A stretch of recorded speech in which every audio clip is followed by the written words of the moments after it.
Good evening and welcome to Dispatches. I'm joined this evening by Alex Thompson. Alex, welcome to the programme.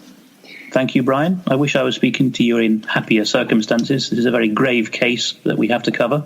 Well, we do, but it's up to us and many other good people to speak out and tell the truth about what's really happening. The most important thing, I think, is to get the information out there. And this, of course, is one of those cases that touches on very strange things going on in the establishment, somebody reporting wrongdoing. The system then turns on them. We have strange things going on with the police, with courts, with government officials.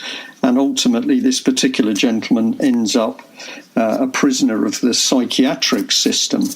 And this, of course, is an event which we know about from other cases. It's very frightening for many people to think that the psychiatric system, which should be there to help, can be used to try and silence people. But you spent a lot of time investigating this particular case. The gentleman's Peter Hofschroer. And can you give us a start at the beginning and tell people a little bit about the case? Peter Hofschroer, the name is spelt Hofschroer, and his mother is known as Grandma B. You'll find the blog easily that way. Her real name is Barbara. This pair of people have been through a very great deal. They're both disabled elderly people. We don't know whether Barbara is still alive at this point. She would be approaching 90 if she is.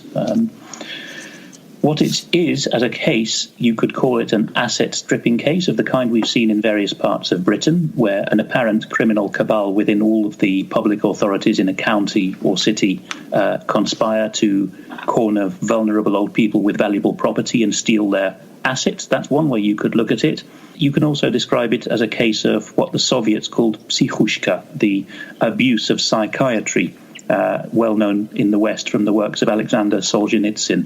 Now, I shouldn't let it affect me, I suppose, but it has been poignant in calling up Peter, confined apparently for life to the ward that he's been sectioned on, the forensic psychiatry department in Graz, GRAZ in Austria. It's been very poignant to me to be talking for once to really someone of the same bent as me, a kind of cogitative intellectual man, a historian who speaks several languages, a noted historian of the Napoleonic period with a library of 5,000 books, and to speak to someone who seems less damaged at this point than any of the others we've spoken to in prominent UK column casework who've got this far into the black hole.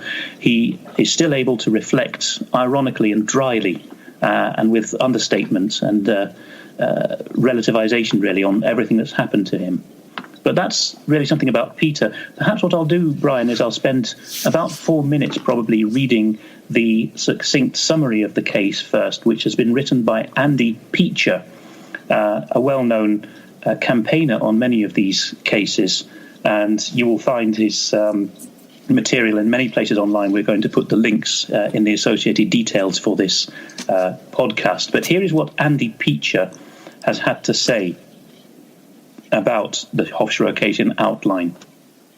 Quote, British-born Mrs. Barbara Hofschroer was born on the 13th of December 1928, and she is in fact a disabled Second World War veteran. Just a comment by me, Alex, there.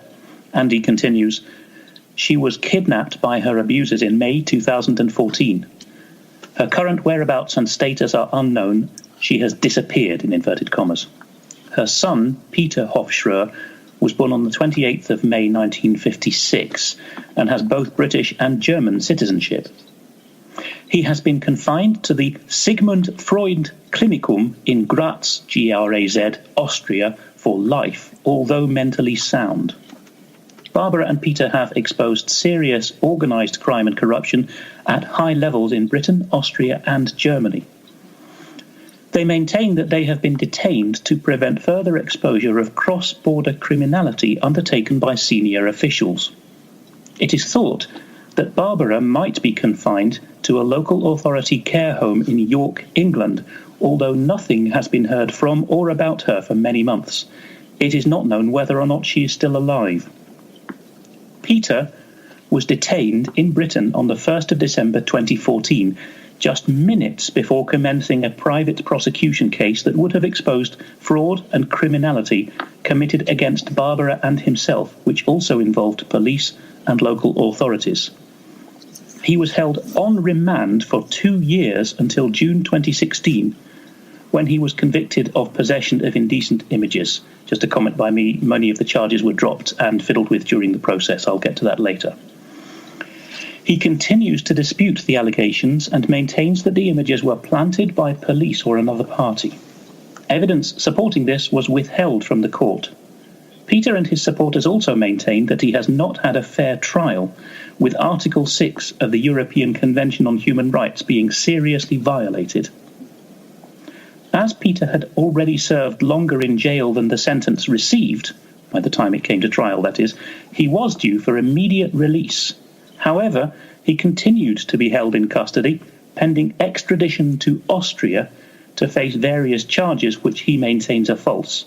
These relate to supposed defamation of a judge by sending an email that he says he never sent. Extradition took place in July 2017, and Peter was first held in jail pending trial. And he says, by the way, that while he was there, nearly 10% of the prisoners in the jail with him were journalists and political prisoners. However, most of the charges were dropped, and in November 2017, he was transferred to a psychiatric institute for life without ever having been examined by a psychiatrist in Austria. The only psychiatrist who's ever examined Peter, by the way, has been a British psychiatrist, Dr. Gethins, who told the British court that there was no mental health problem with him at all.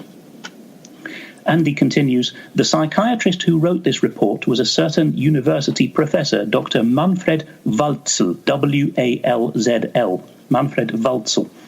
It has been said that he is known to fake reports to facilitate the imprisonment of opponents of the regime. His report determined that Peter suffers from such a severe paranoid personality disorder that he is a danger to the public and that he needs to be confined for life. This, however, conflicts with all the evidence. A psychiatrist in England examined Peter in person and determined that he is of sound mind. That's Dr. Gethins I just mentioned. Furthermore, suitably qualified friends and professionals confirmed that he has no mental health issues. And Brian, I've just spoken to him on the phone. There's no mental health issues there, that's for sure. He's a top-flight intellectual, a very sound mind. Peter maintains that all these allegations of crime and mental incapacity have been fabricated in order to A, prevent his exposure of official corruption in Britain, Austria and Germany, B, discredit him and the evidence of this corruption he and others have already published in the public domain, that's mainly on the Grandma B blog, and C, to allow corrupt officials working in cooperation with certain Hofschroer family members to defraud Barbara and Peter of all their assets in Britain and Austria. And that is a point about this case, Brian. There's asset stripping and house stealing going on simultaneously in 2 EU member states. Lord Kenneth McGuinness, many people will remember him as the Ulster Unionist prominent politician. Lord McGuinness, member of the British House of Lords, working with a professional investigator, produced sufficient evidence for what should have been a successful prosecution of offences committed by police and social workers involved in the actions to defraud Barbara of her house in England. In May 2012, in Parliament, in fact it was in response to the Queen's speech debate, he called for a thorough investigation into the Hofschroer case. This, however, did not take place, and shortly afterwards North Yorkshire police entered Barbara's house and claimed to have found incriminating evidence against Peter in the house. This summary is nearly done, but I will drop in the relevant things here. What's relevant about this is that within 5,000 books of a collection, police supposedly found the dirt they were looking for within 20 minutes.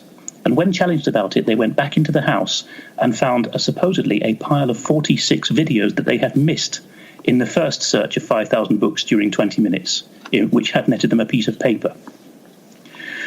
During this time, Peter and Barbara were in exile in Austria, and the Austrian authorities then claimed that Peter lacked mental capacity, that is, to continue the case, because he was starting a case against the Austrians, even though they had never met him and commenced proceedings to have him confined to a psychiatric institute for the rest of his life.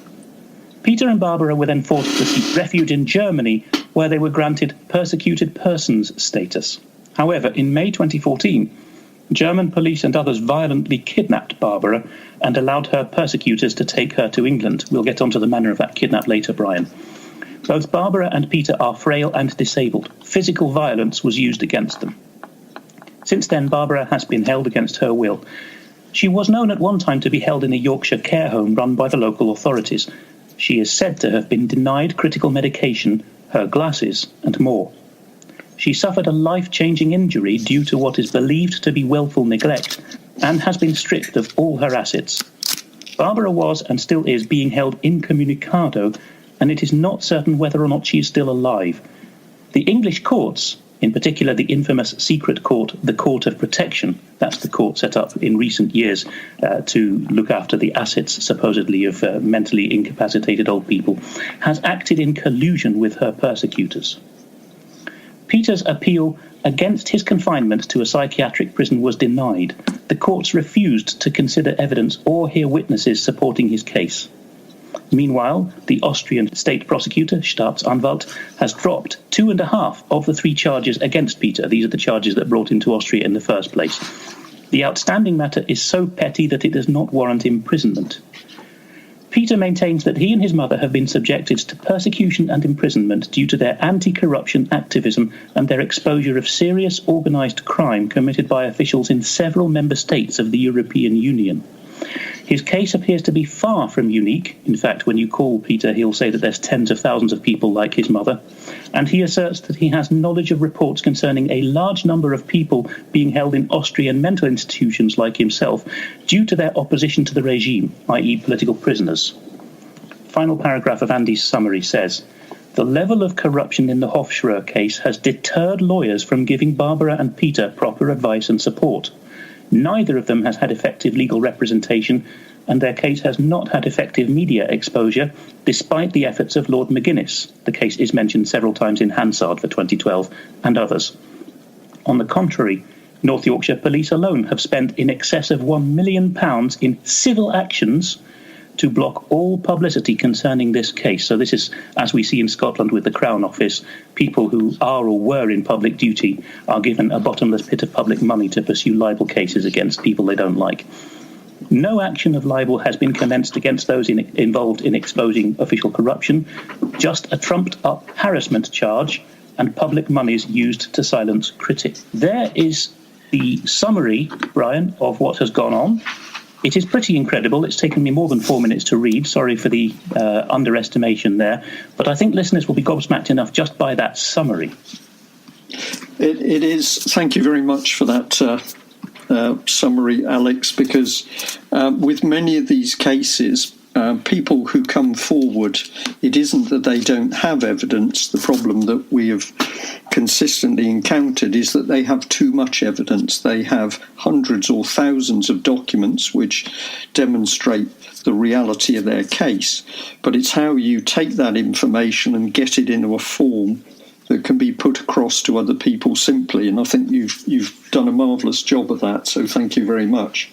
And isn't it interesting that if we come down to the absolute basics of the case, we've got a man who says that he has encountered corruption and organised crime, and that has impacted on his family where further wrongdoing has taken place. So things have happened to his mother, things have happened to him himself.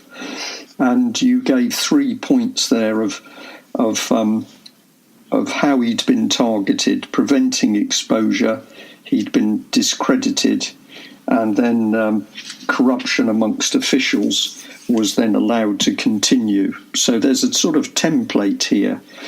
And the bits that you also mentioned, which I pick up on straight away, is that you say, well, the use of the psychiatric system for these criminal purposes is what we used to see in the Soviet Union. This was the Gulag, and you mentioned Solzhenitsyn.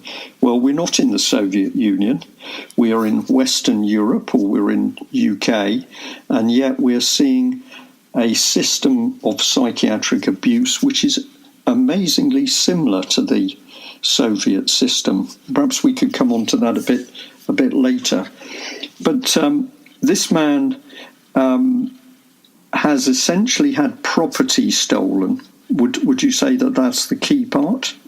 He's been targeted for the property he owns. That seems to have been why Peter Hofschroer was targeted in the first place. He had, together with his parents, and particularly after his father died in 2008, he and his mother were vulnerable owners of a nice, large house in desirable York, in the city itself, which falls under North Yorkshire Council and Police area. What focuses attention is the amount of evidence that's come to light about what has happened around Peter.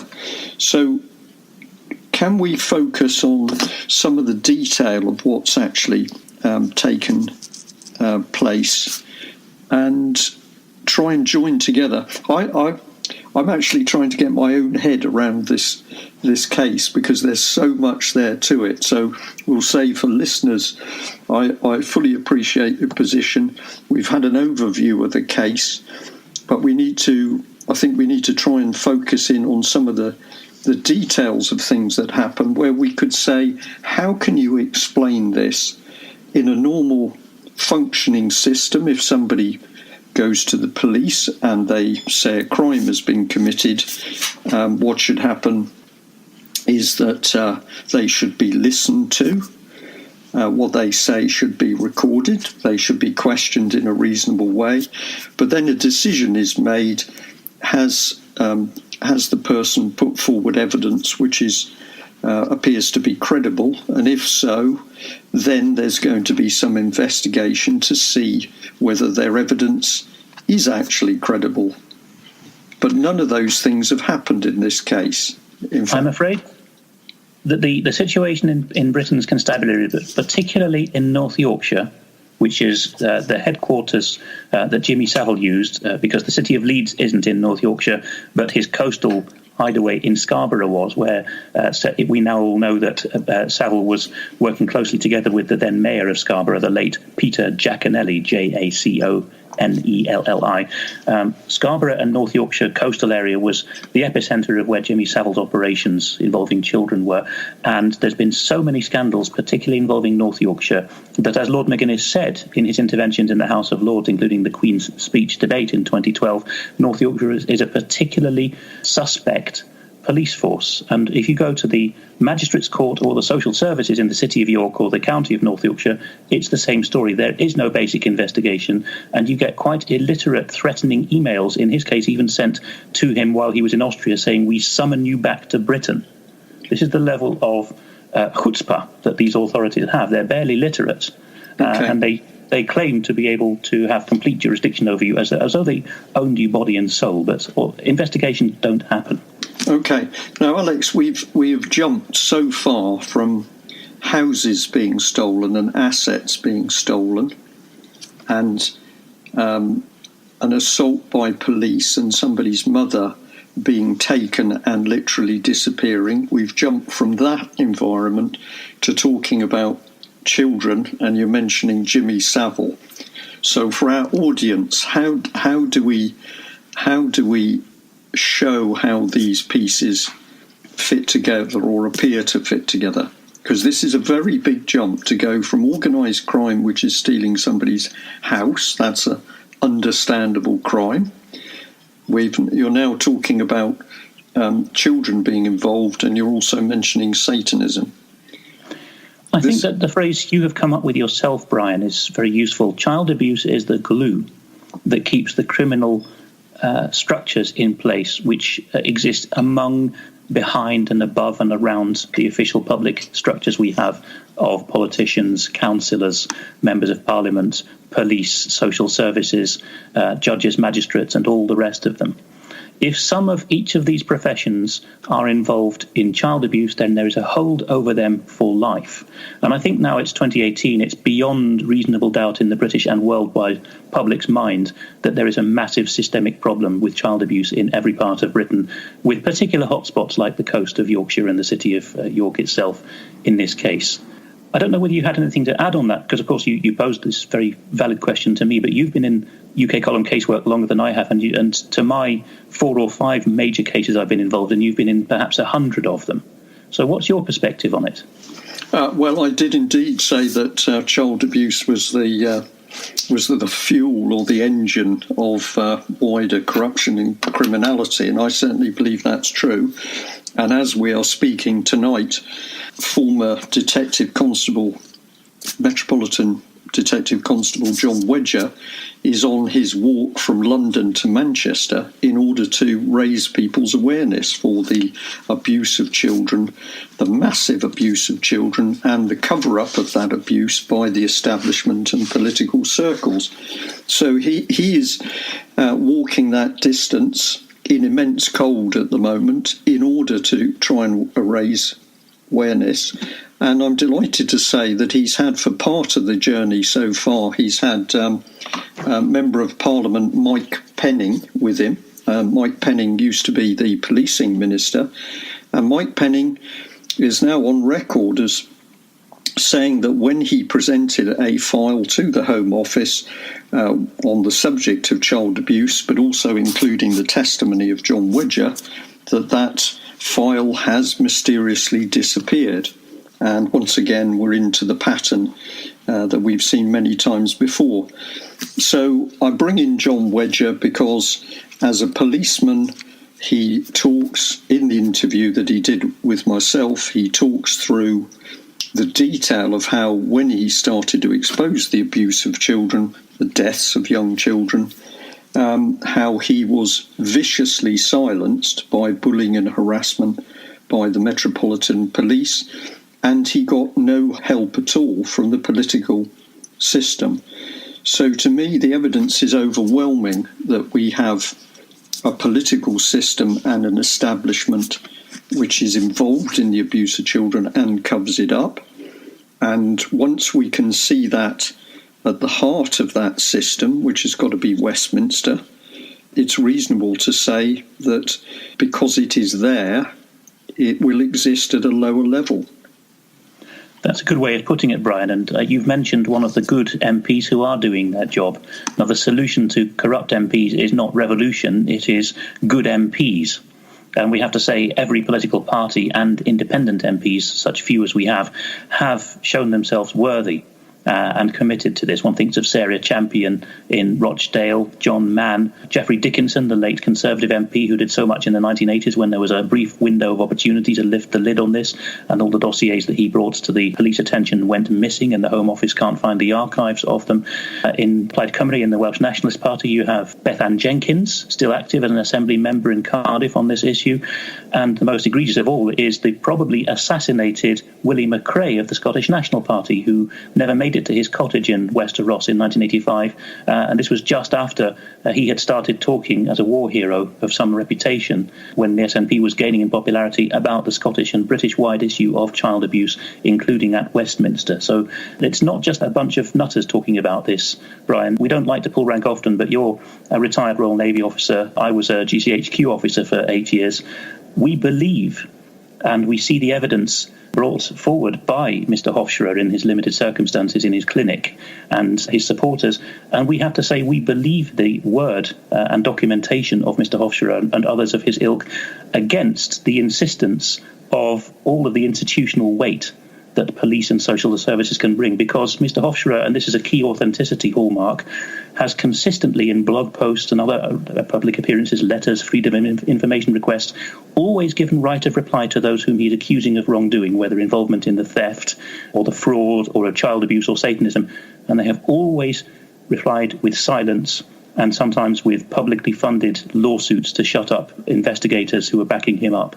And that, to me, is a great sign of guilt. And we've reached a tipping point now where the respectable and alert people in the nation are on the side of Mr. Hofschroer and you and I, and not on the side of the powers that be in this matter. That's absolutely correct. While you were talking through there, I was thinking about the Hampstead case. That was what came into my mind, where we have a mother and her partner who go to the authorities talking about what was happening to their children. We have testimony from those children, both on video and audio. And I will add that not only did I meet the mother and her partner, but I was also able to speak to the young boy in a telephone conversation. I wasn't able to speak to the to the little girl because she'd already been taken by social services. But what the parents said to me, and certainly what the child said to me, made great sense. The minimum I would have expected is for a proper investigation by the police. But of course, in the Hampstead case, it is clear that there was no proper investigation from the police. And then there was a recorded interview of the two youngsters, which was incompetent, is about the best I could put it, because this was certainly not a carefully recorded interview with two young children talking about horrific things. This was it was almost amateur. It was so casual. It was so it lacked professionalism, and other policemen have said this. But what then transpires, that the mother and her partners are the one who are then effectively hounded. They are the ones who the courts focus on. Medical evidence is ignored. The whole case is shut down, and any members of the public who are prepared to speak out on it are hounded.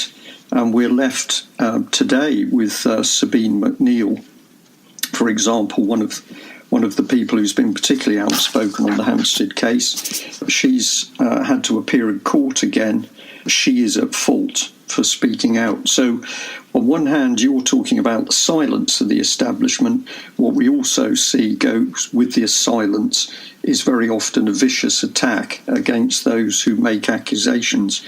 If there was no crime, why does this need to happen? Why can't there be a proper investigation? Why can't there be a fully documented rebuttal to the accusations in the first place? Well, a point of commonality between the Hofschroer case and the Doherty case in the northeast of Scotland, which went over to Ireland as well, is this failure to investigate. And it takes a similar form in both cases. A good social worker and police constable is put on the case in both instances and is then taken off again within 24 hours by a colleague who's a slightly senior officer who seems to put the fear of God into the original not bent social worker or copper who was assigned to the case. Well, that is very true. And I have to say that, again, with the Hampstead case, when good police officers took the correct action, we know that quite senior police officers were threatened at some stage overnight. Between being informed and the next morning, they had been threatened. In one case, the man was, quote, a gibbering wreck when he spoke to a colleague at 7:30 in the morning. We don't know what was said to him. We don't know what was done. What we do know is that one policeman was prepared to say, when I spoke to my colleague the next morning, he was a gibbering wreck. And it was quite clear that no correct action was going to be taken. Just a slight sidebar here on how that threatening even extends into the political and military realm. We don't want to get too far off the Hofschroer case, but just to confirm what you've said, UK column sources have reported to us that flag officers, so very senior rank retired military men of the General, Admiral, Air Commodore level, who've spoken out in some aspect of the European Union's military unification agenda, have had similar threats, and the leaders of political parties within the last few years. And when you're at that level of respectability and stage of life, the threat seems to take the form of something will happen to your granddaughter at college. So there seems to be no end to the threats that will be issued to people no matter high up. This is very true. And, of course, this was exactly, although he's not a senior officer, but, of course, John Wedger has said that this sort of threat was made to him within the police force. And yes, I've also heard from very good people that this is the technique used against very senior individuals. And I'm sorry to say that many of the senior military people, I think, cave into this remarkably quickly, whereas I would expect some guts from them. I see people quickly withdrawing into the safety of their establishment world. Now, it's time to get back into the detail of the Hofschroer case. We didn't want to hammer it incessantly through the whole podcast because it's a lot for people to take in. But now we've put it in context, we need to zoom in again to poor Peter in the current frame, we're speaking at the end of February 2018. Before I read a chronology that Peter himself gave by phone to Andy Peacher, which people can listen to on the Freedom Talk Radio Network channel on mixcloud.com. They can easily find it by searching or by going to freedomtalkradio.co.uk. Before I read basically a retranscribing of what Peter said about the chronology, and it's just a slightly clearer voice on the better line, I would like to read a written contribution that's come into us, which is Peter Hofschroer's account of incidents in the psychological and psychiatric torture that he's now undergoing. You mentioned earlier that we should return to this. Now, I've discussed this with Peter, as he's a historian and a cultural analyst.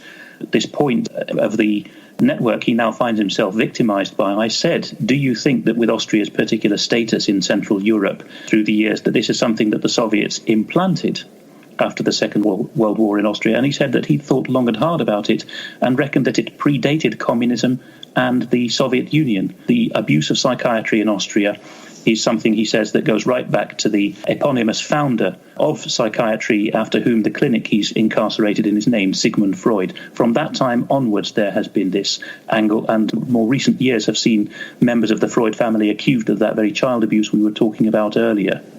This takes us into a fascinating area, Alex, because in my mind comes the chart from Christopher Story's book, The EU Collective Enemy of Its Member States. In the first few pages of that particular book is a table. It says that Britain is to be dismantled as a country by subversion, effectively, by first of all weakening society, undermining state institutions. It then gives details of what would happen at each level. So education would be made an empty wasteland where children didn't learn anything really productive. And what would that mean? That they were vulnerable and the state could claim them. Marriages would be broken down. Eventually, it's talking about trouble on the streets and major breakdown in the country. And it ends by saying that when the state then clamps down on this unrest, that the United Kingdom will have been normalised.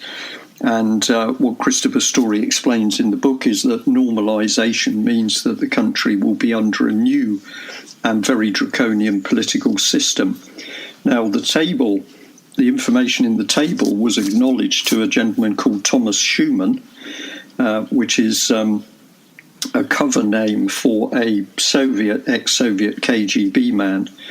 And when I read that book and I paid attention to that table, because my mind said to me what was set forth on the paper was happening in the country, I then thought how interesting that a former KGB man should be warning the West of what was going to take place. And in the beginning, I assumed that he was breaking ranks with the Soviet system, which had unleashed this particular form of attack. And it was later when I began to realize that we were seeing this subversion drilled into every level of our society, that I started to realize that this was something far deeper than a particular political system, i.e., this was not something that had simply come out of the Soviet Union. It had been used in the Soviet Union, but it was something that was much older, darker, and more dangerous. And the Frankfurt School comes into my mind, and that would bring us to Germany in the when are we talking about, the 1890s or thereabouts, where we had a school of psychiatrists who were openly admitting that psychiatry would give them a powerful tool for overthrowing traditional governments. They were talking about it at the time.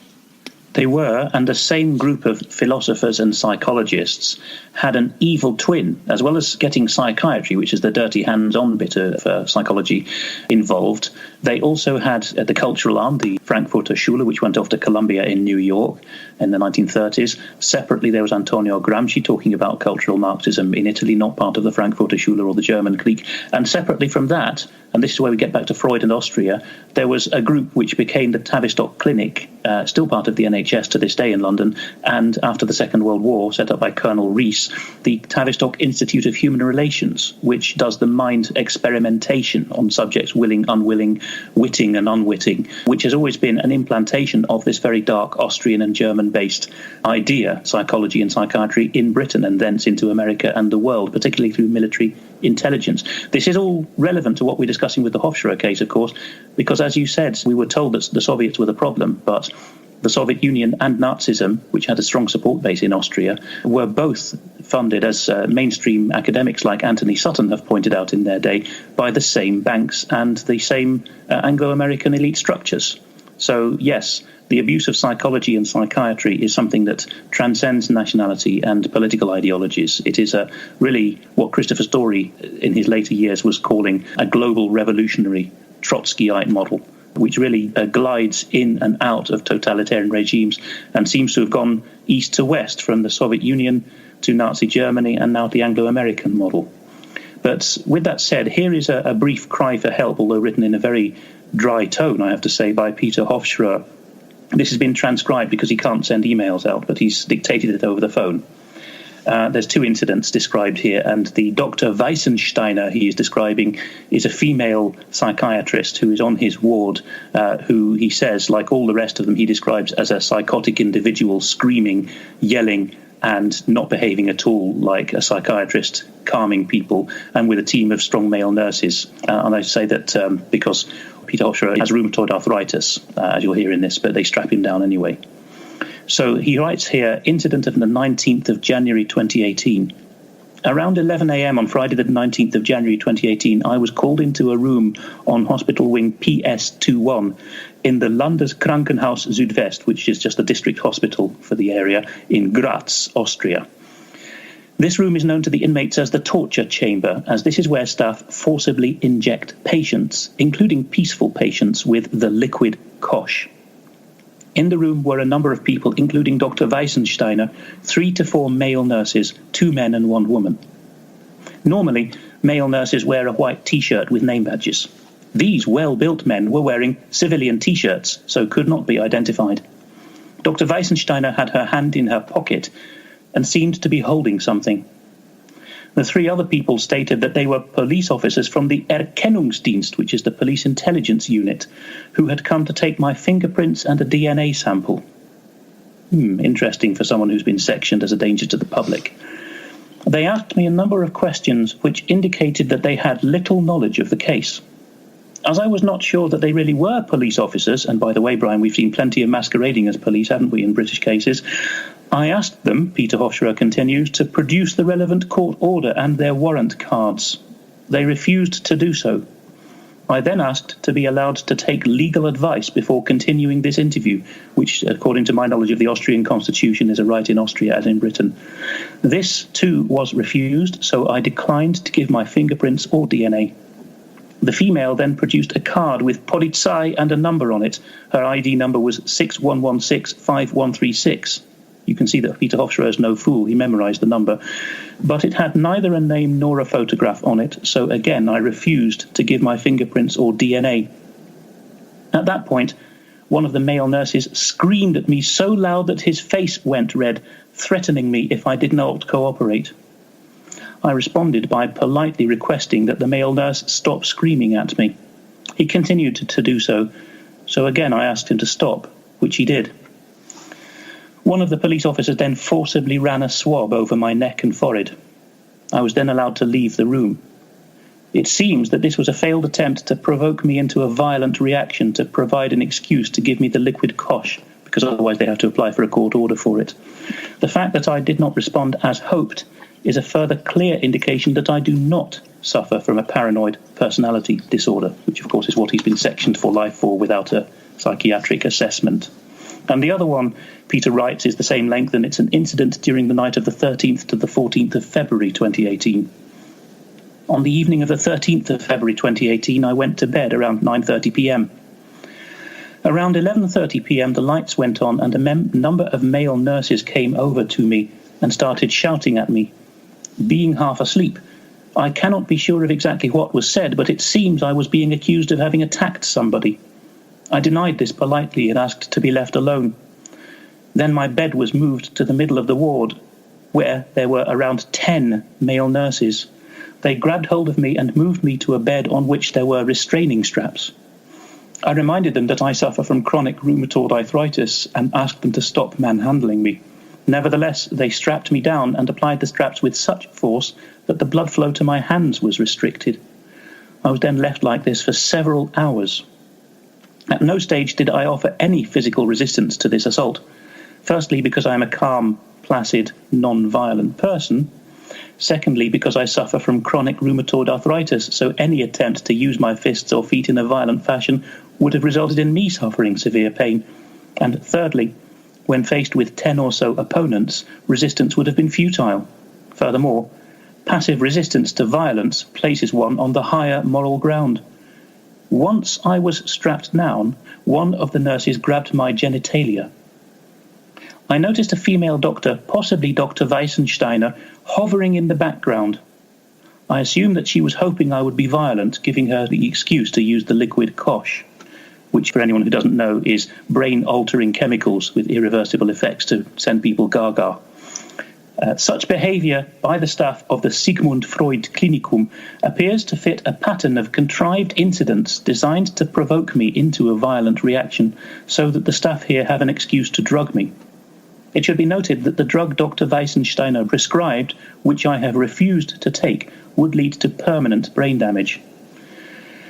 This incident was the latest in a series of criminal offences committed against me here, which include 1. Imprisoning a sane person for life in a psychiatric institution, a known violation of Article 3 of the European Convention on Human Rights and considered to be tantamount to torture.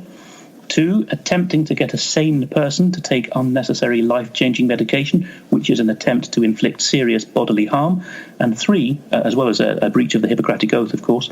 And 3, strapping a disabled person to a bed knowing I suffer from arthritis, which is an assault occasioning actual bodily harm. Not to be forgotten, Peter Hofschroer concludes in this report, is that my house in Austria can only be sold when I'm dead. The assaults and torment to which I am being subjected appear to be designed to cause me so much stress that I may be tempted to commit suicide. Before I hand back to you, Brian, I'll just say that Peter Hofschroer has found out from friends who the city councillor in the city of Graz is, who covers issues of oversight of the health system. It's a chap called Robert Krotzer, Krotzer, easily found contact details online. I have to say I have little faith in the man. Not only does he look startlingly young to have such a responsible job, but he belongs to the KPÖ, the Communist Party of Austria. I think, Alex, that many people who've listened in to that statement that you've just read out will be utterly horrified. And I can imagine that quite a few of them will be very frightened indeed by what they're listening to, because for the average person to understand that somebody can be taken off the streets, not go through a proper trial process, and then end up in a psychiatric unit where they're trying to forcibly administer psychotropic drugs, this is the stuff of horror films. But you're talking about Peter in this case. Into my mind comes Melanie Shaw. And for listeners who have not heard this name before, Melanie Shaw was a child abuse survivor from Beechwood Children's Home in Nottingham. She blew the whistle on the abuse of children at that location. She also says the death of children at that location. And even though the police supposedly carry out an investigation of Beechwood and another 7 or 8 other children's homes, Melanie is rapidly silenced, first of all being put in prison, but later put in prison again without any proper charges against her. Certainly she didn't know what the charges against her were, nor did she know the time that she would be in prison. But while she was in prison, She has been kept in solitary confinement for over 19 months. She's been denied medication. She's been denied basic facilities such as education provision or even doing a small job. She has been brutalised, and we ask ourselves why. And the only answer I can come to is because the state is terrified of the information Melanie Shaw holds about the abuse of children by members of the public, but also by MPs and people in the establishment. I can also think of Carol Woods, a social worker whose crime was to speak out and say that social workers were lying and falsifying reports in order to take children away from their parents, babies away from their parents. When Carol brought her evidence forward, was she listened to? Was she supported? Was she protected? No, the exact opposite occurred. And she was placed in a succession of psychiatric units in UK where she was appallingly treated and drugged on occasions. I can also think of another lady called Emma from Cornwall. Emma's crime was to say that she believed that inappropriate photographs were being taken of children at a primary school in Cornwall. When Emma went to the authorities with her information, was she listened to? No. Was she supported? No. What happened to her? She was eventually accused of what was she accused of? She was accused of nothing, really, apart from causing trouble. But she was then sectioned, taken to a psychiatric facility in Cornwall, and we still hold the audio recording of Emma speaking from that facility where she is crying and saying they want to forcibly medicate me. You're right, Miss Emma. I've just spoke to someone and they're trying to say that all the professionals think I need medication, so I think they're going to try and get me to take it against my will. Is there any way that I can have any solutions to help Mrs. Sinclair? So I am sitting here, I'm recalling these cases from my own memory, but all of them were reinforced by evidence at the time. What we can see is this practice of psychiatric abuse is being used. It is used in UK, it's being used in Europe, but what we are seeing in Peter Hofschroer's case, again, is that this system can be brought into use across national borders. So this is not something which just resides within the UK. In some ways, there's the ability to link people in Britain and Austria. And if I remember another case, which was a French lady called Corinne Gouget, where Corinne was desperately worried that her two daughters were suffering abuse. Corinne was also subjected to this psychiatric attack and had the police hounding her in both Britain and France. And in her case, you could see from the documents how there was a fluidity in the court attack on her moving from the English child protection courts across to the French courts. And at the time, we began to see that the common theme was always children and child abuse. This seemed to produce the ultimate linkage as to how this type of brutalising behaviour was able to move between national borders. And I think at that point, I'll say, Alex, all of the work that I've done on my own, the work other people have brought to me, leads me to believe that we are encountering a very high-level, corrupt, organised system of organised crime, but there is something immensely dark about it in its power and the brutality which it's prepared to unleash on individuals. If people are worried that we've gone off perhaps too far with our enthusiasm or horror by talking about the level of corruption involved, I should at this point mention a very brief one-paragraph letter, an open letter, which veteran child abuse victims campaigner Robert Greene has written today, the 24th of February 2018, to Baroness Hale of Richmond of the Supreme Court, which says this: "Dear Baroness Hale, subject line, Satanism in the judiciary in the family division, ? And of course the family division is akin in its secrecy to the Court of Protection, which concerns old people. The family division concerns child cases, of course. Dear Baroness Hale," writes Robert Greene, "enclosed is a letter by me dated the 15th of January to Sir James Munby, President of the Family Division. Disappointingly, Sir James has failed to respond to this important matter of concern," and he was asking Sir James Munby, "Could you confirm that there are members of the judiciary in the family division who may hold Satanist beliefs while serving in the court?" There was no response. So Robert Greene says, "Disappointingly, Sir James has failed to respond, so I would like to appeal to you to urge him to provide an answer without undue delay," which is, can judges rule on the lives of children, or indeed old people, as in the Hofschroer case, while being Satanists? As, Robert Greene adds, as the matter presents the possibility of obvious risks to vulnerable people whilst this issue is not being addressed.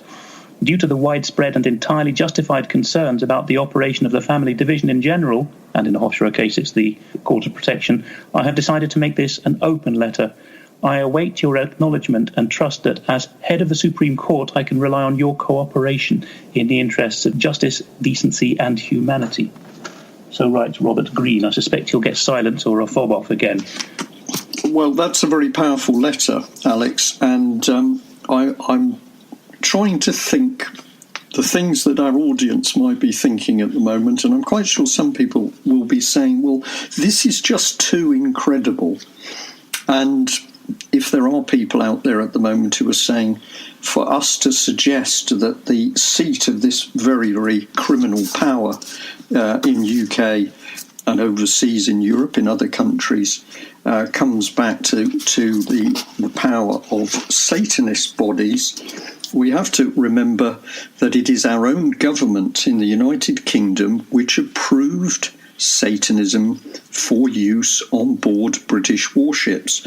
So the British government, in collusion with the Ministry of Defence, has not only fully recognised Satanism. We don't have to say, does it exist? I'm going to say it must exist, because the British government and the Ministry of Defence not only say it exists, but they think that this is acceptable practice for use on board warships.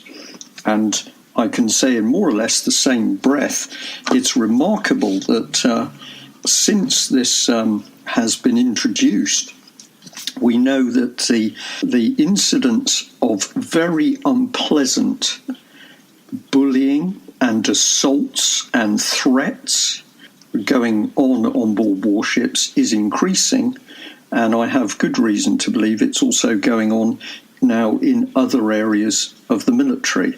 So remarkable that we would have a government that would not say, well, we're not too sure about what this practice means, but a government that would want to promote it. And today I was also informed that there's a job advert for a pagan minister to work in Dartmoor prison. And I believe that the salary is about £29,000 for an 18-and-a-half-hour week, which seems to me a particularly lucrative job. But I'd like to know what this pagan minister is going to do. I'm also going to say, because I can perhaps detect some of the response from the audience, yes, but that's a pagan. And I will then say, well, he or she might be, but of course we know that the key attributes of Satanism, or of Satanism, is to infiltrate and use other organisations. So if people are fearful of what a secret society like the Masonic Society is capable of doing, when we move to the Satanic Society, then anything and everything is possible. It's possible to be a Christian minister on the surface but be a Satanist underneath. It's possible to run a Christian church as a Christian church on the surface, but underneath it's run as a satanic system. So we are starting to get on some very, very dark areas. And of course, where people have done excellent research in the past, in order to get some of this truth up to the surface, it's invariably the case that they've started to be subjected to harassment and threats themselves. And I've got just on my bookshelf by the side of me a book called Blasphemous Rumours by a gentleman called Andrew Boyd. And he is saying is satanic ritual abuse fact or fantasy and investigation. His conclusion is that it's real, but also he was one of the several researchers who encountered very vicious threats and bullying the moment they attempted to touch on this subject. If there's nothing to hide, why would that be? And who would be less likely, Brian, to start talking about having been victimized by Satanists and child abusers than an apparently secular, balanced, non-religiously committed, non-fantasizing historian of some repute, who until this tragedy befell him 10 years ago had been peacefully writing books about the Napoleonic Wars, with no element of conspiracy theory in his writing at all. It seems to me that he is the least likely person to have made any of this up. And if you listen to him speaking in his own voice by going to mixcloud.com and finding Andy Peacher, we'll provide the link, Andy Peacher talking to Peter, you will hear he's the most down-to-earth, unspooked out Englishman you could ever hope to hear. Yes. And this is really what we should be paying attention to. Society should exist on the basis that when somebody comes forward and says that they have suffered a wrong. I was walking along the road and a man assaulted me.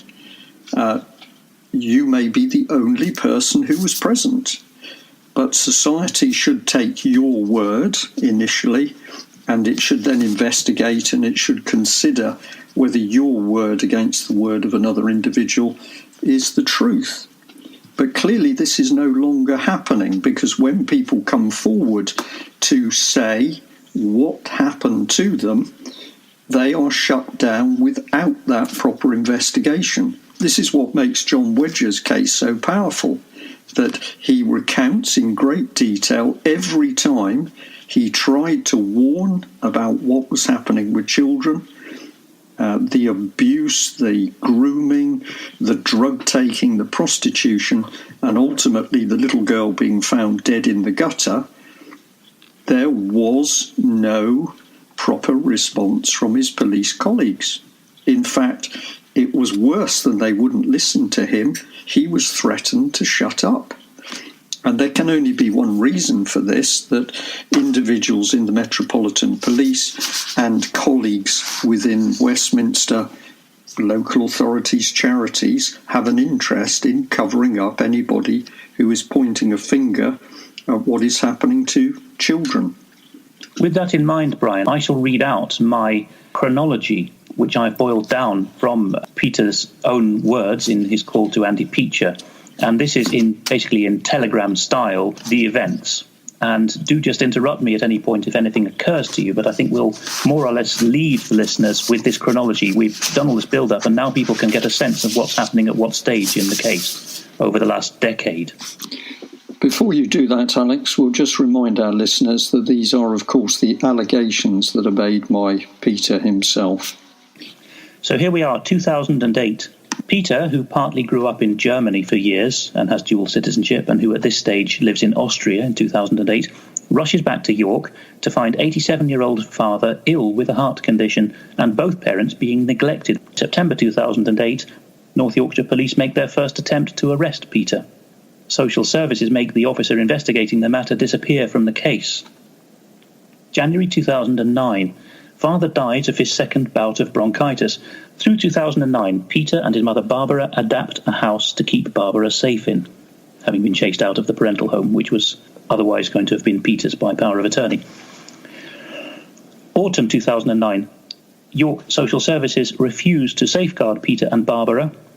2010, Peter and Barbara realise they're stuck in Austria and find that no British solicitors are willing to assist them. That's lawyers for our overseas listeners. The Member of Parliament is not interested. Social services are at this point, 2010, ordered to reinvestigate by 2 independent bodies and ignore the matter.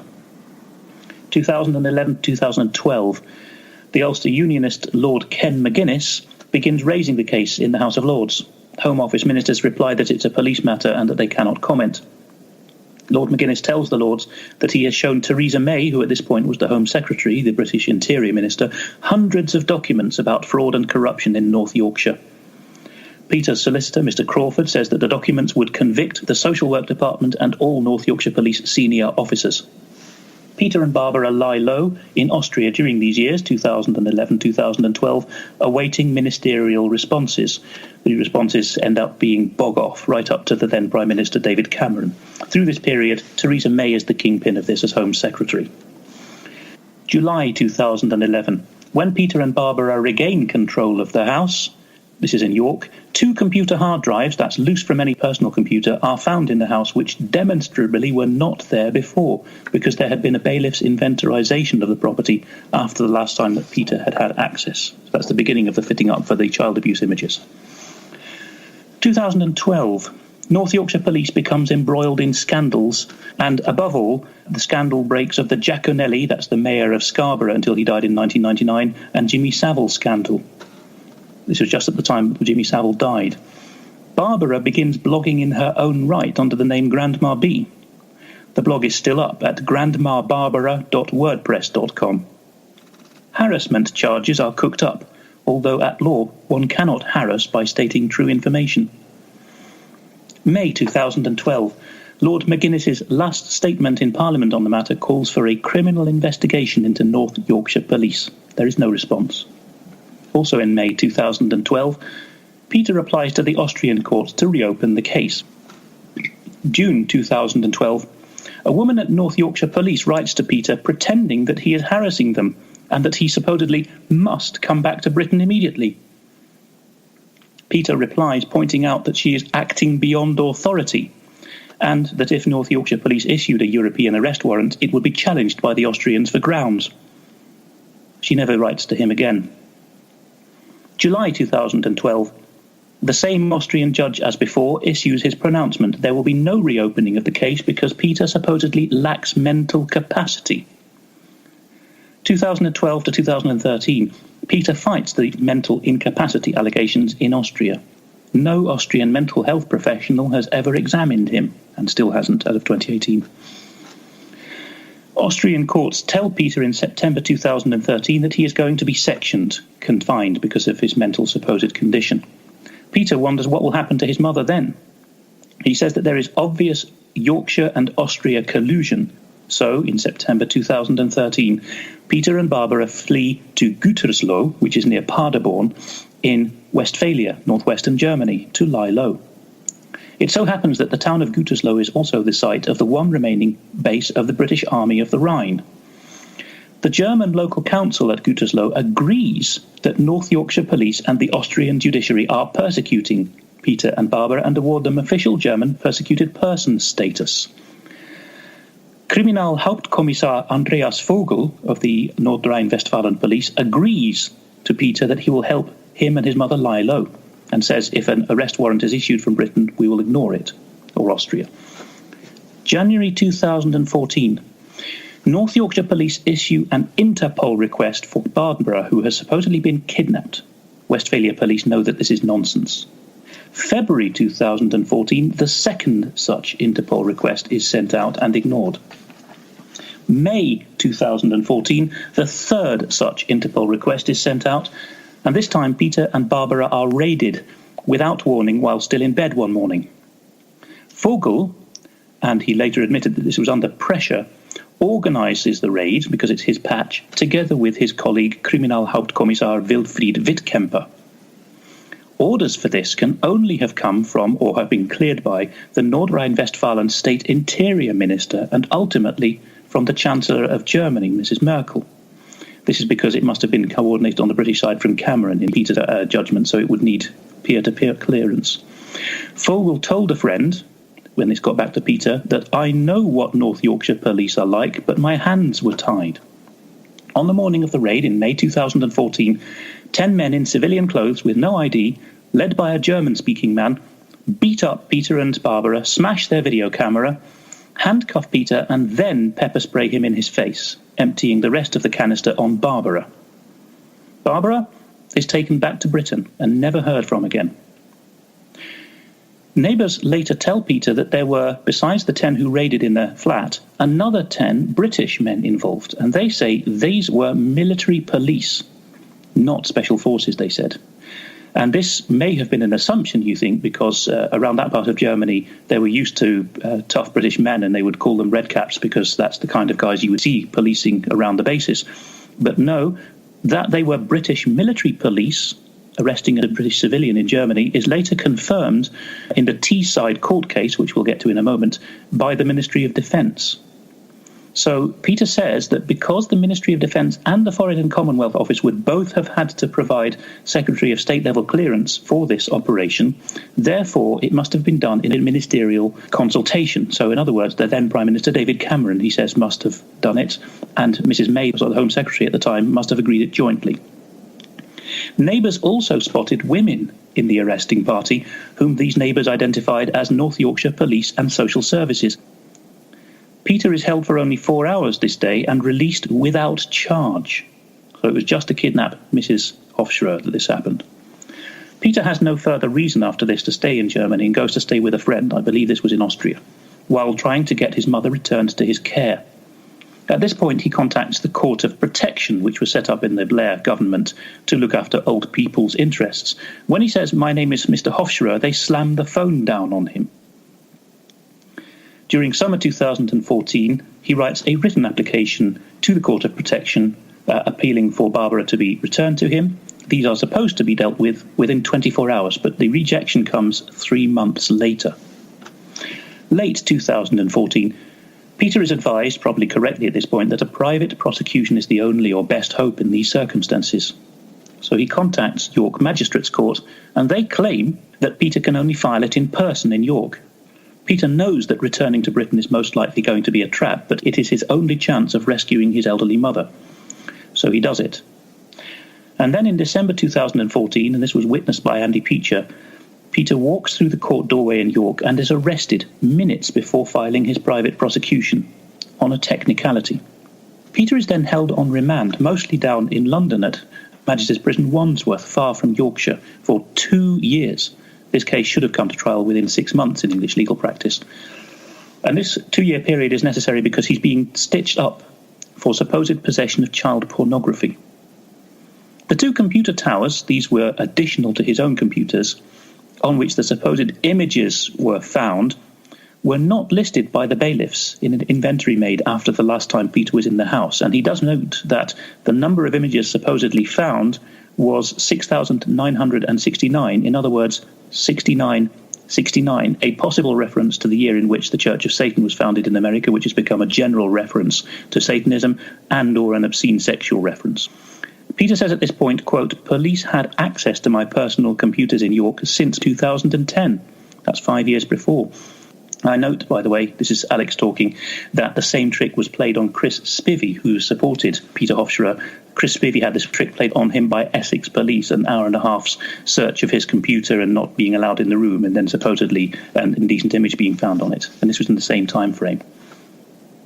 Now, when the trial eventually comes in June 2017, the judge, Tony Briggs, Queen's Counsel, refuses to let Peter out, which he should have done on time served, which is he's already spent longer in prison than the alleged offence was for. He refuses to admit defence evidence for Peter Hofschroer, and Peter's defence solicitor is uncooperative. Listeners should know that any lawyer is an officer of the court and has a duty to the court that they won't tell you about if you're in a defence situation, but they do. He sentences Peter to 30 months and places him on the sex offenders register for life. He used the word outrageous when sentencing him. By this time, the time of the trial, June 2017, the original charge on which he was arrested in 2014 at the Austrian's request, which was writing a threatening email to a judge, has already been dropped.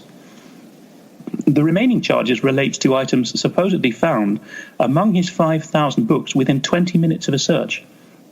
When this is challenged as hard to believe, North Yorkshire Police go back into his house and then supposedly find a pile of 46 videos that they missed the first time. The photos charge was also dropped in the interim, and so the only charge on which he was sentenced in 2017 was for these supposed videos. Peter has never been given a list of the contents of the videos he supposedly had in his possession. The number of videos mentioned and also the serial numbers of the charge sheets and other police documents seem to be random and different every time. Peter mentions it was 6, then 8, then 15, then 46, then 12. And the trial itself is moved from York up to Teesside, which is a couple of hours' drive further north, at the last minute to keep his supporters out of the public gallery on the day. Next month, July 17, Austria still has an arrest warrant out for Peter, so he's out on bail at this point, and Austria has an arrest warrant out for him so that he can be sectioned mentally. And finally, Peter is extradited, and this happens after disinformation that was put out by some of his supposed supporters. These false allegations thrown into the mix were that Peter had skipped bail, and some insinuated that Peter had been responsible while on bail for a sexual assault on a child nearby. Now, the Austrians issued an European arrest warrant, and this related to defamation of a judge, because in the Austrian model that's the equivalent stitch up to in Britain what you get with harassment, to deal with people who you don't like. And he says, when I was transferred to Graz jail and was held on remand there, this is still July 2017, he says there were 500 inmates there, 40 of whom were journalists or other political prisoners, nearly 10%. And then he mentions at this point that he'd previously, for the only time in his life, had a mental health professional assessment by a Dr. Gethins. And this was to answer an English court's request. And she writes, on completion of a screening questionnaire, he quotes from this document that he still has with him, Dr. Gethins writes, on completion of a screening questionnaire, he did not score above 3 on any item, suggesting that he does not have a personality disorder. And her concluding sentence is, on the basis of the evidence before me, I can find no evidence to suggest that Mr. Hofschroer is suffering from a mental illness. I am of the opinion that there is no current role for mental health services in the onward management of the case. That is the chronology, Brian. I don't know what you make of that. It's really too bizarre for words. It seems bizarre. It will certainly seem bizarre to some people. But for me, as you move through it, and as this gentleman has produced this information, I see that there are certain attributes with other cases that comes into my mind. I'm sorry, I'm shuffling some papers here while I'm talking to you, so there's a little bit of background noise. The French lady, Corinne Gouget, who I've already mentioned, there was a child protection case around her, but also she had been doing exceptionally good work exposing aspartame. But she saw that cases moved flexibly between the UK and France, with documents being changed, with very strange things happening. We've got the Interpol request being put out, and the case that came into my head then was for Leanne Smith, the mother who went on the run with her children and then tragically murdered the 2 children in Spain. But they were being hunted as a result of actions by social services in Cumbria, principally in Cumbria. And Leanne describes what was happening to them after the Interpol became involved was like being hunted. You've mentioned that Merkel should know, and you certainly mentioned that Theresa May, as Home Secretary, would know what was going on, possibly even David Cameron. I say it would appear to be the case that they must know, but we could also say, is it actually the case that the people running the country at the very top, the Prime Minister, are simply puppets, and these decisions are made around them and they are totally unaware? I could accept both standpoints. I can accept complicit, and I can accept that they don't know anything. They are just ignorant. You said about Barbara being taken back to Britain and never heard from again. Another case comes into my mind, and this is the Linda Lewis case, the Bonnie Lewis case in South Wales, where a mother takes her daughter to Florida to get a medical opinion, and her daughter is taken from the American hospital at gunpoint with Neath Port Talbot Social Services and the American police, and the little girl is flown back to Britain on a false passport and is then held in a psychiatric unit and told that her pain was her imagination. And since the mother had proved by going to that American hospital that the little girl had multiple ulceration of her gut, Zollinger's disease, she was in intense pain, but the local social services took her to a psychiatric unit where they said she was imagining it. And I'm fascinated that the Red Caps appear to have been involved in this, because, of course, the military police do have a role to investigate child protection issues. That's part of their military policing job. And I can say the military police did attempt to help in the Corinne Gouget case, but it's also true to say that some of them were very careful to say there was only so much they could do. And it was said in a way that I believe they were trying to say that they couldn't do some things because pressure was being put on them. And your comment about Lord McGuinness, the Ulster Unionist, trying to do something, but being told by the Home Office it's a police matter. Into my head came Mike Penning, the policing minister, who, of course, did try to help John Wedger in blowing the whistle on child abuse. But Mike Penning MP is also saying that the Home Office simply refused to help. So, with the advantage of our experience of many other cases coming forward, we have seen people being taken out of the country, we've seen them being put in psychiatric units or imprisoned, and there is a pattern here, there's a template.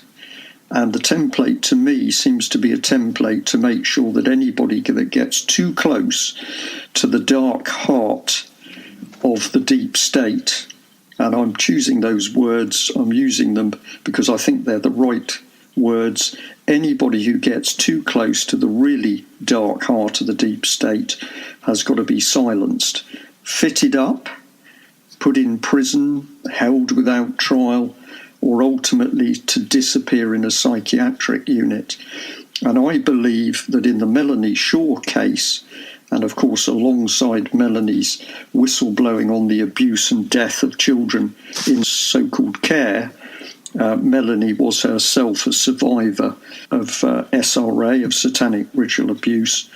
I think the plan for Melanie was to get her to disappear into a psychiatric institution, but because Melanie had told her story and was at that stage already well known to the public, I believe that she was too hot to handle.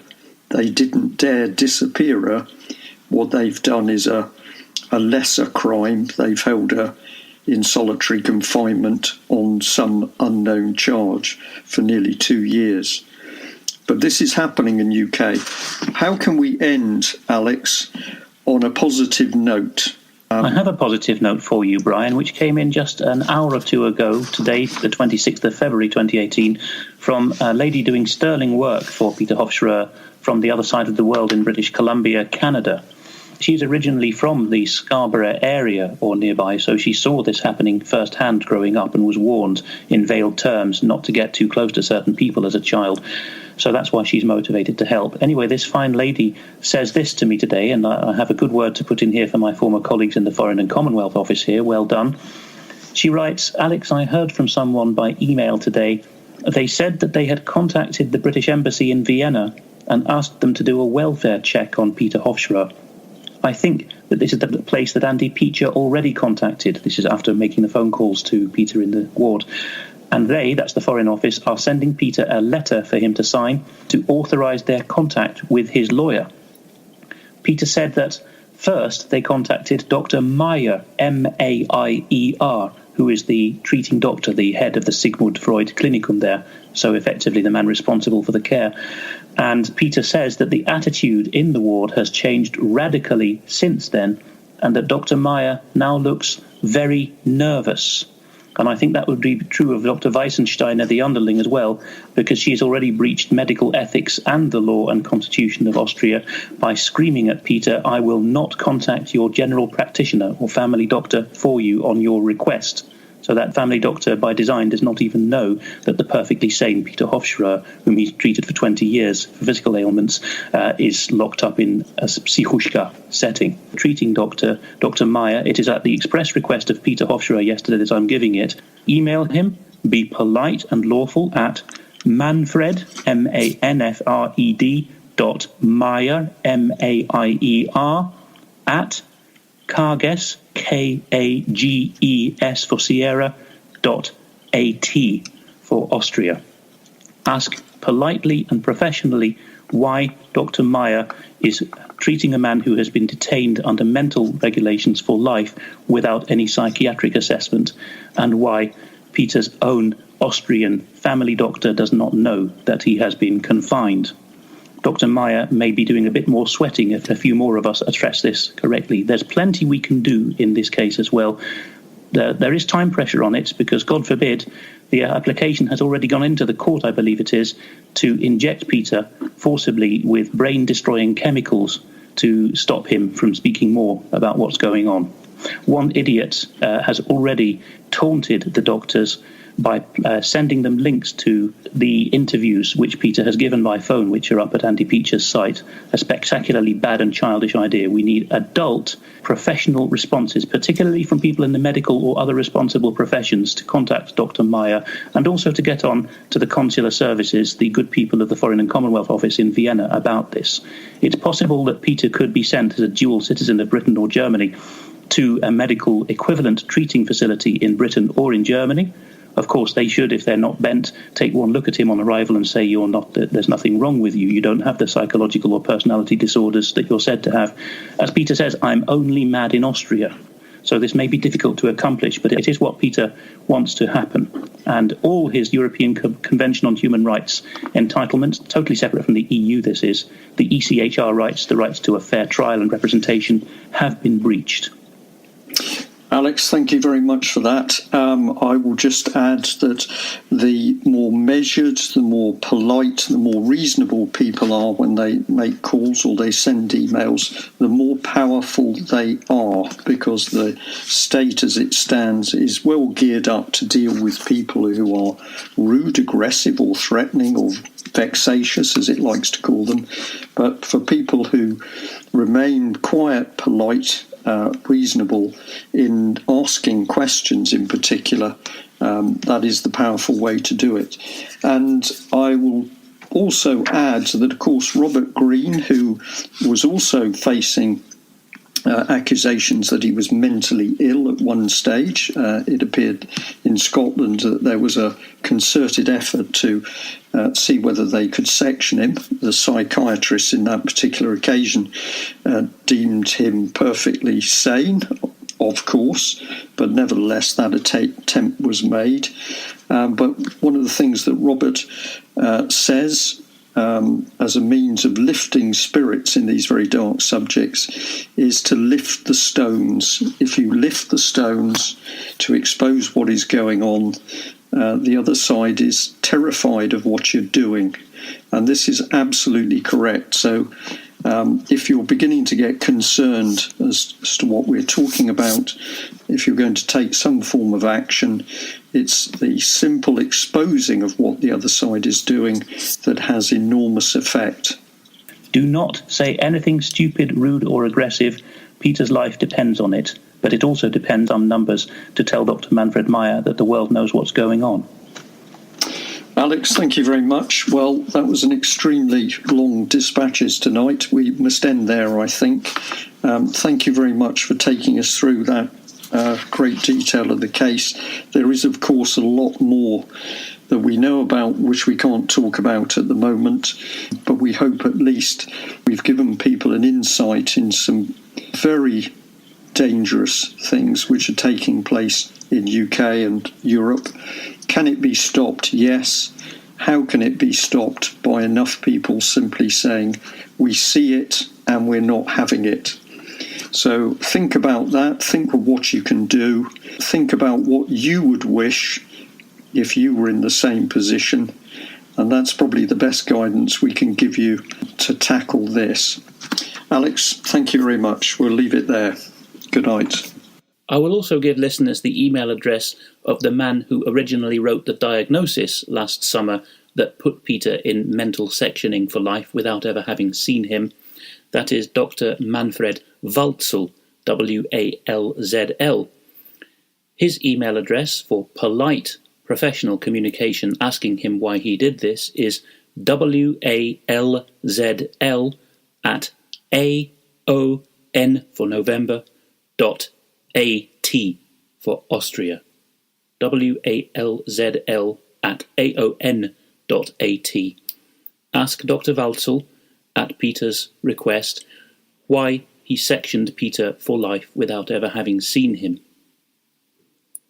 I would also add that since we recorded this podcast, Peter has let us know that pressure is already causing some alleviation of his conditions on the closed ward, and he very much hopes that people will continue to ask Dr. Meyer and Dr. Walzl what is going on to prevent Peter from being injected with irrevocable drugs. Finally, if anyone has further details about the case or related or corroborating information, whether from Britain, Germany, Austria or elsewhere, they are very welcome indeed, including on behalf of Peter, to contact the UK column. You can email Brian Gerrish at brian@ukcolumn.org, ukcolumn.org, or use the contact form on the ukcolumn.org website.